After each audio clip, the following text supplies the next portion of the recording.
MDH ಚನ masala. ಈಗ ಕಡಲೆ ಇರಲಿ, ಹಲಸಂದೆ ಬೀಜ, ಕಪ್ಪು ಕಡಲೆ ಅಥವಾ ಬಿಳಿ ಕಡಲೆ, ಎಲ್ಲವೂ ಸ್ವಾದಿಷ್ಟವಾಗುತ್ತೆ. MDH. ಚುನಾವಣೆ ಆದ ತಕ್ಷಣ ಕೆಪಿಸಿಸಿ ಬದಲಾವಣೆ ಆಗಬೇಕಾಗಿತ್ತು. ಬದಲಾವಣೆ ಬೇಡಿಕೆ ಇಟ್ಟ ಸಚಿವರಿಗೆ ಖರ್ಗೆಯ ಪ್ರತಿಕ್ರಿಯೆ ಇದು. ಕರ್ನಾಟಕದಲ್ಲಿ ಚುನಾವಣೆಯಾಗಿ 2.5 ವರ್ಷವಾಗಿದೆ. ಇಷ್ಟು ದಿನ ಯಾಕೆ ಬರಲಿಲ್ಲ ನೀವು? ಈಗ ತಡವಾಗಿ ಬಂದ್ರಿ. ಬಿಹಾರ ಚುನಾವಣೆ ಇದೆ. ನಿಮ್ಮ ಎಲ್ಲಾ ಮಾತು ಕೇಳಿದ್ದೇವೆ. ದೆಹಲಿಯಲ್ಲಿ ಇದರ ಬಗ್ಗೆ ನಾವು ನಿರ್ಧಾರ ಮಾಡ್ತೇವೆ. ಸತೀಶ್, ಪರಮೇಶ್ವರ್, ಜಮೀರ್ ಅಹಮದ್ ಖಾನ್, ಮಹದೇವಪ್ಪಗೆ ಈ ಬಗ್ಗೆ ಖರ್ಗೆ ಪ್ರತಿಕ್ರಿಯೆ ಇದು. ನವೆಂಬರ್ವರೆಗೂ ಅಂತಿಮ ನಿರ್ಧಾರ ಇಲ್ಲ ಅಂತ ಖರ್ಗೆ ತುಂಬಾ ಸ್ಪಷ್ಟವಾಗಿ ಹೇಳಿದ್ದಾರೆ. ನೋಡಿ, ಒಂದ್ ಕಡೆ ಡಿಸಿಎಂ DK ಶಿವಕುಮಾರ್ ಅವರು ಅಧಿಕಾರ ಹಂಚಿಕೆ ಆಗತ್ತಾ, ಸಿಎಂ ಆಗ್ಬಿಡ್ತಾರಾ ಅನ್ನುವಂತಹ ಚರ್ಚೆ ನಡೀತಾ ಇತ್ತು. ಯಾವಾಗ ಸಿಎಂ ಸಿದ್ದರಾಮಯ್ಯ ಸ್ಪಷ್ಟವಾಗಿ 5 ವರ್ಷ ನಾನೇ ಸಿಎಂ ಅಂತ ಹೇಳಿದ್ರು, ಈಗ ಸಚಿವರು ಕೆಲ ಲಾಭಿಗೆ ಮುಂದಾಗಿದ್ದಾರೆ. ಈ ಬಗ್ಗೆ ಹೆಚ್ಚಿನ ಡೀಟೇಲ್ಸ್ ಅನ್ನ ನೀಡ್ತಾರೆ ನಮ್ಮ ಪ್ರತಿನಿಧಿ ಪ್ರಸನ್ನ. ನಾವು ಗಮನಿಸ್ತಾ ಇರೋ ಹಾಗೆ ಈಗ ಒಂದ್ ಕಡೆ ಯಾವಾಗ ಸ್ಪಷ್ಟವಾದ ಸಂದೇಶ ಹೈಕಮಾಂಡ್ ನಿಂದ ಬಂತು ಅಥವಾ ಸಿದ್ದರಾಮಯ್ಯ ಅವರು ಘಂಟಾಘೋಷವಾಗಿ ಹೇಳಿದ್ರು, ಸಚಿವರು ಕೂಡ ಆಕ್ಟಿವ್ ಆದಂತೆ ಕಾಣಿಸ್ತಾ ಇದೆ. ಕೆಲ ಬೇಡಿಕೆಗಳನ್ನ ಮುಂದಿಡ್ತಾ ಇದ್ದಾರೆ. ಇದಕ್ಕೆ ಖರ್ಗೆ ಅವರು ಕೂಡ ಸ್ಪಷ್ಟವಾದ ಉತ್ತರವನ್ನ ಕೊಟ್ಟಿದ್ದಾರಂತೆ. ಏನೇನ್ ಹೇಳಿದ್ರು ಖರ್ಗೆ ಅವರು? ಯಾವ ರೀತಿ ಮುಂದುವರಿಯ ಬಗ್ಗೆ ಅಥವಾ ಪ್ರಕ್ರಿಯೆ ಬಗ್ಗೆ ಏನ್ ಹೇಳಿದ್ದಾರೆ ಪ್ರಸನ್ನ? ಮಧು ನಾಗರಾಜ್, ಸಚಿವರು ಕೆಪಿಸಿ ಅಧ್ಯಕ್ಷರ ಬದಲಾವಣೆಯ ವಿಚಾರದಲ್ಲಿ ಕಳೆದ 1.5 ವರ್ಷದಿಂದಲೂ ಕೂಡ ನಿರಂತರವಾಗಿ ಧ್ವನಿ ಎತ್ಕೊಂಡೇ ಬಂದಿದ್ದಾರೆ.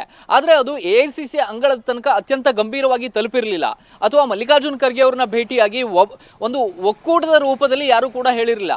ಈಗ ಸತೀಶ್ ಜಾರಕಿಹೊಳಿ ಅವರು ದೆಹಲಿಗೆ ಭೇಟಿ ಸಂದರ್ಭದಲ್ಲಿ ಹೇಳಿದ್ರು, ರಾಜಣ್ಣ ಅವರು ಪ್ರತ್ಯೇಕವಾಗಿ ಹೋಗಿ ಮಾತುಕತೆಯನ್ನು ನಡೆಸಿದ್ರು. ಈ ತರ 1-to-1 ಮೀಟಿಂಗ್ನ ಸಂದರ್ಭದಲ್ಲಿ ಚರ್ಚೆಯಾಗಿತ್ತೇ ಹೊರತಾಗಿ ಸಚಿವರು ಎಲ್ಲರೂ ಕೂಡ ಒಗ್ಗಟ್ಟಾಗಿ ಹೋಗಿ ಒತ್ತಡವನ್ನು ಹಾಕಿದಂತ ಪ್ರಸಂಗ ನಡೆದಿರಲಿಲ್ಲ. ಆದರೆ ಕಳೆದ ವಾರ ಮಲ್ಲಿಕಾರ್ಜುನ್ ಖರ್ಗೆ ಅವರಿಗೆ ಸಚಿವರೆಲ್ಲರೂ ಕೂಡ ಒಟ್ಟಾಗಿ ಹೋಗಿ ಈ ರೀತಿಯ ಒತ್ತಡವನ್ನು ಹಾಕಿದ್ದಾರೆ. ಇಂಥ ಸಂದರ್ಭದಲ್ಲಿ ಮಲ್ಲಿಕಾರ್ಜುನ್ ಖರ್ಗೆ ಅವರು ಹೇಳಿರುವಂಥದ್ದು, ಲೋಕಸಭೆ ಚುನಾವಣೆ ಮುಗಿದು ಬಹಳ ದಿನಗಳಾಯಿತು, ಹಲವು ತಿಂಗಳುಗಳು ಕಳೆದು ಹೋಯಿತು, ವರ್ಷ ಆಯಿತು.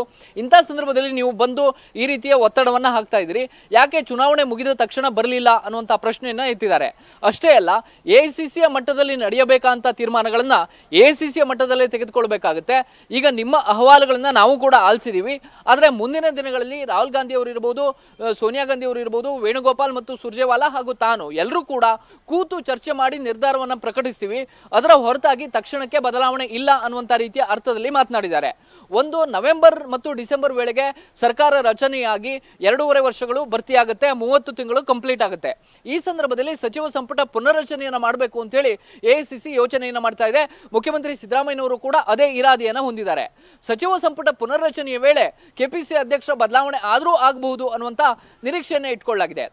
ಆದರೆ ಈಗ ಸಚಿವರು ಮಾಡ್ತಾ ಇರುವಂತಹ ಒತ್ತಡ ಅಂತಂದ್ರೆ, ತಕ್ಷಣಕ್ಕೆ ನೀವು ಕೆಪಿಸಿ ಅಧ್ಯಕ್ಷರ ಬದಲಾವಣೆ ಮಾಡಿದ್ದೇ ಆದ್ರೆ ಅದು ಪಕ್ಷ ಸಂಘಟನೆಗೆ ಒಂದಷ್ಟು ಅನುಕೂಲ ಆಗುತ್ತೆ. ಜೊತೆಗೆ ಎಐಸಿಸಿಎ ಮಾಡಿಕೊಂಡಿರುವಂತಹ ನಿಯಮಗಳನ್ನ ಪಾಲನೆ ಮಾಡಿದಂತೂ ಕೂಡ ಆಗುತ್ತೆ.